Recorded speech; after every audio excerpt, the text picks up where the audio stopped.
ایک بچہ آ گیا یتیم بچہ، اس نے آ کے عرض کی حضور 3 گھر میں افراد ہیں، میں، میری بہن اور میری بیوہ ماں، والد حضور چلے گئے اور آج نا 3 دن ہو گئے روٹی کوئی نہیں کھائی۔ میں اس منظر کو بھی جانتا ہوں کہ جب یتیم گھر میں اکٹھے بیٹھے ہوتے ہیں اور پتہ ہوتا ہے ان کو کہ ہماری اماں کے پاس آج پیسے کوئی نہیں اور گھر میں روٹی بھی کوئی نہیں، تو پھر ان کو بھوک ہی نہیں لگتی۔ ہاں نہیں لگتی۔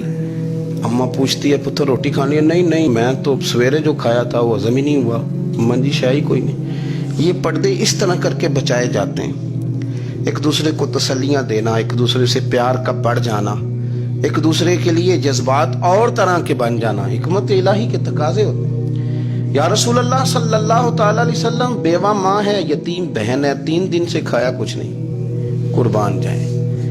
وہ گھر جہاں سے کائنات کھاتی ہے ساری، حضور نے فرمایا بلال جا کے ساری ازواج مطہرات سے پوچھ گھر میں کیا ہے۔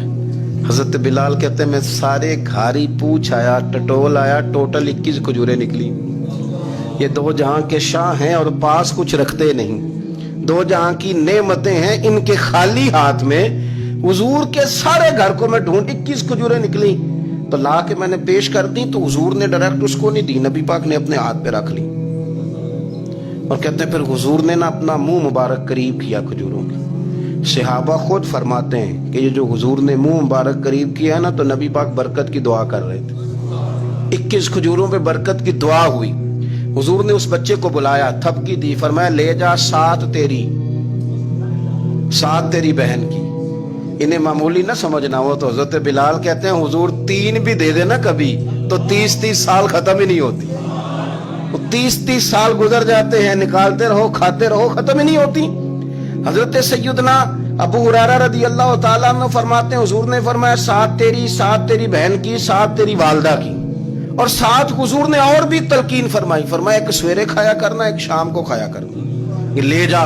حضرت سیدنا بلال حبشی کہتے ہیں رضی اللہ تعالیٰ عنہ کہ بچہ لے کے جب باہر نکلا تو حضرت سیدنا معاذ ابن جبل دوڑ کے گئے اور جا کے بچے کے سر پہ شفقت سے ہاتھ پھیرا، کہا فکر نہ کرنا، رب کریم تجھے بہترین سرپرست عطا کرے گا، پتر پریشان نہ ہونا، اللہ تیری مدد کرے گا، صرف حوصلہ دیا، سر پہ دست شفقت پھیرا۔ بچہ چلا گیا تو حضور نے فرمایا معاذ ادھر آؤ نا ذرا۔ یا رسول اللہ حکم ہو۔ فرمایا کس چیز نے تمہیں اٹھایا بچے کے سر پہ ہاتھ رکھنے کے لیے؟ کس نے تمہیں کہا؟ کس چیز نے تمہیں اٹھایا جو تم بچے تک پہنچ گئے؟ عرض کی یا رسول اللہ وہ جو میرے دل میں اللہ نے یتیم کے لیے رحمت رکھی ہے نا، اس نے مجھے اٹھایا تھا، اور میں نے جا کے اس کے سر پہ دست شفقت پھیرا۔ تو حضور فرمانے لگے سن پھر، جو کسی یتیم کے سر پہ خالی ہاتھ بھی پھیر دے، جتنے بال اس کے ہاتھ کے نیچے آئیں گے نا، رب اتنی خطائیں معاف کرے گا، اتنی نیکیاں دے گا، اتنے درجے اس کے بلند کر دے گا۔